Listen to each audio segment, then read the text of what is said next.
countdown to a government shutdown. Enough members of the Senate just voted down a bill to block it from happening. The government technically runs out of money at midnight. The Republicans and Democrats are blaming each other for the impasse.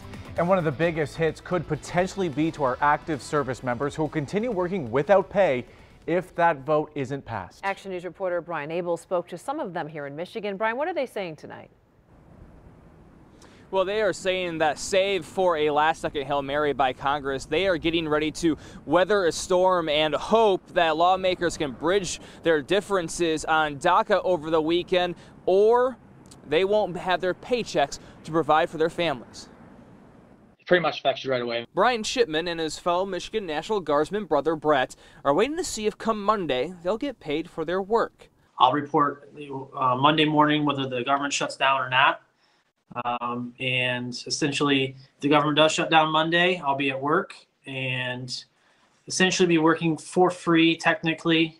But you know, you got a job to do, you go do it. The deadline to pass a budget without shutting down the government ends Friday night. The brothers are hoping lawmakers do their jobs before or soon after. It's a backlog, so you would still report to duty as if it was your normal day of work, and then it's at some point when the budget's passed, you are backlogged and you get that payback at some point in time. In the meantime, many government employees could potentially not see their usual cash and be forced to adjust, all powerless to the powers that be in Congress and the White House. It's out of our hands. I mean, it's over there in Washington, D.C. It's in their hands. They've got to figure this out. Just kind of basically got to weather the storm, get through it, and they always resolve themselves in the end, and it's usually made right. So it's just what you got to look forward to, and you just march on every day. It's nothing new. It's happened before, right? So it's nature of the game.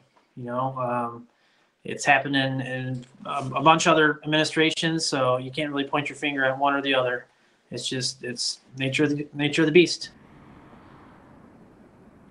Now that shutdown deadline is in about little less than an hour from now, but Congress will be in session tomorrow to try to bridge their differences on the Dreamers Act. And if they do, then this all could be avoided. But if they don't, then come Monday, those workers, well, they will be working without pay. But Michigan agencies, they likely will not be affected unless this government shutdown goes into a longer duration than just 30 days. But in 2013, that was the last shutdown, just 16 days. So business as usual, at least that's what Michigan officials are telling us. Reporting live, Brian Abel, 7 Action News. All right, thank you, Brian. We'll continue to stay on top of the story through that midnight deadline, so stay with us on air and online and in our Channel 7 mobile app.